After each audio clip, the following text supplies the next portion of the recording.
హరి ఓం. శ్రీ గురుభ్యో నమః.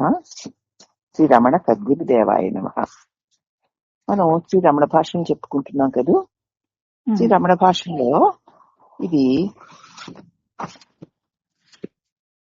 మార్చి 6వ తారీఖు 1938. ఈ భాషణుడు 466 భాషణ. శ్రీ వైద్యలింగం అనే ఆయన నేషనల్ బ్యాంకు ఉద్యోగి అన్నమాట. అతని ప్రశ్న ఏంటంటే, ధ్యానం వల్ల విషయ ప్రపంచం పోయి ఆనందం కలుగుతుంది, కానీ అది అట్టే కాలం నిలవదు. దాన్ని ఎప్పుడూ నిలుపుకోవాలంటే ఎలాగ భగవాన్ అని అడిగారు. మనం ధ్యానం చేసినప్పుడు కాసేపు, ఆ ధ్యానం చేసినంతసేపు విషయ ప్రపంచం పోతుంది, అప్పుడు ప్రశాంతమైన ఆనందం కలుగుతుంది.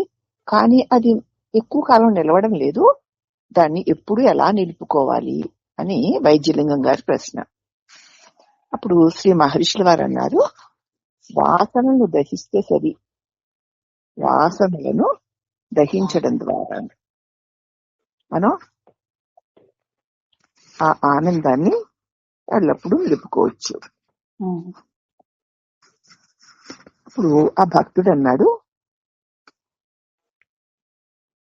ఆత్మ సాక్షి మాత్రమేనా అని అడిగాడు. ఆత్మ అంటే కేవలం సాక్షి కదా అని అడిగారు ఆయన. అప్పుడు మహర్షి అన్నారు, సాక్షి అనే పదం చూచేందుకు ఒక విషయము ఉంటేనే వర్తిస్తుంది, అప్పుడు అది ద్వైతము. నిజము ఆ రెండింటికి అవతలిది.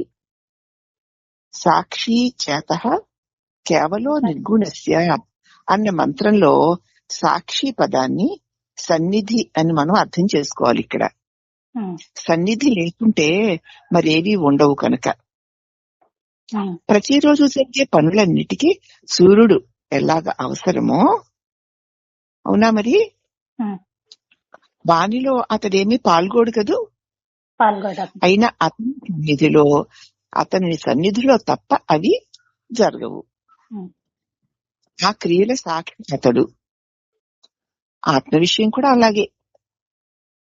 కొంచెం వివరణగా, ఆత్మ అంటే సాక్షి మాత్రమేనా అని ఆయన అడిగిన ప్రశ్నకి భగవాన్ ఏమంటున్నారు, సాక్షి అనే పదం చూడడానికి విషయం ఏదైనా ఉంటే వర్తిస్తుంది.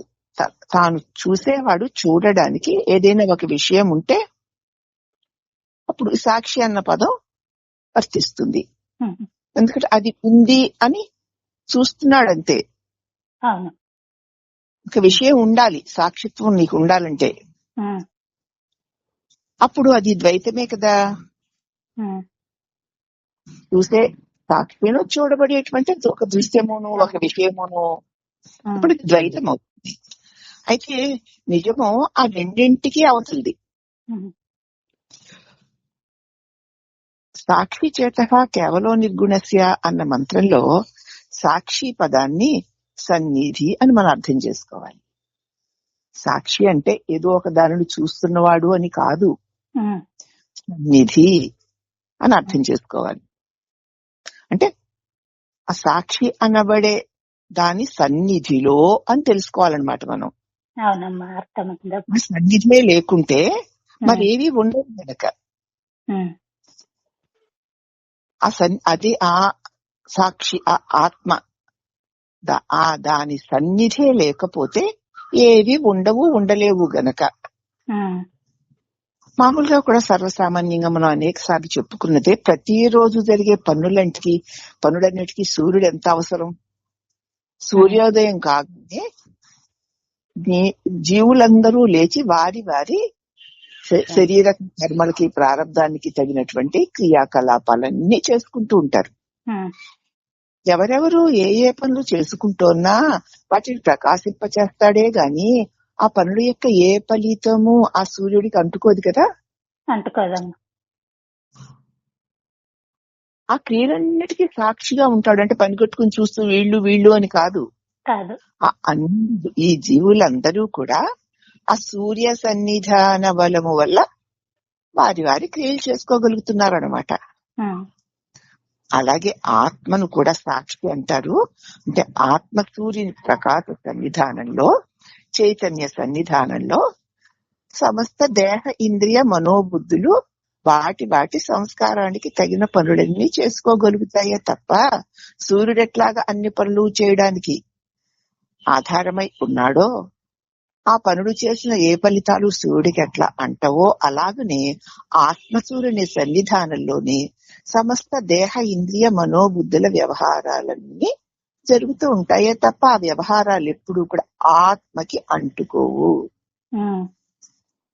ఆత్మ సాక్షి అంటే ఆత్మ సూర్యుని వలె తనకు తాను ప్రకాశిస్తూ ఉంటుంది దాని సన్నిధానంలోనే. అంటే నేను కదూ, నేను సూర్యుడను, జ్ఞాన సూర్యుడను. అట్టి నా సన్నిధానంలోనే దేహేంద్రియ మనోబుద్ధులన్నీ వ్యవహారాన్వితాలై శక్తిని పొంది వ్యవహారాలు చేయగలుగుతున్నాయి. అలాగే ప్రతి ప్రాణి, ప్రతి శరీరములోనూ ఆత్మసూర్యుడు ప్రకాశిస్తూ ఉండడం చేతనే ఆ దేహేంద్రియ మనోబుద్ధులు వ్యవహారాన్వితాలు కాగలుగుతున్నాయి. ఆ సన్నిధానంలో ఆ దేహేంద్రియ మనోబుద్ధులన్నీ ఎన్ని వ్యవహారాలు ఎట్లా చేసినా ఆ వ్యవహారాల యొక్క ఏది క్రియాకలాపాల ఫలితాలు ఏవి ఆ సూర్యుడికి అంటుకోవు. ఆత్మసూర్యుడికి, బాహ్య సూర్యుడికి ఎట్లాగా జీవుల యొక్క వ్యవహారాలలో ఉన్నటువంటి ఏవి అంటుకోవో, అలాగే ఆత్మసూర్యునికి కూడా దేహేంద్రియ మనోబుద్ధుల వ్యవహారాల ఫలితాలేమి అంటుకొని నిష్కళంకుడే, నిర్వికారుడే, నిరంజనుడే, ఆత్మసూర్యుడే ప్రకాశిస్తూ ఉంటాడు. అంతే తప్ప సాక్షి అంటే చూసే నేను చూడబడేది ఏదో ఉండాలని కాదు. ఏదైనా ఉండాలి అంటే ఆత్మ సన్నిధానంలోనే ఉండగలవు అనేటువంటి గొప్ప సందేశాన్ని మనకి శ్రీరమణ దేవులు అందించారు. శ్రీరమణేశ్వర. ఓం నమో నమః.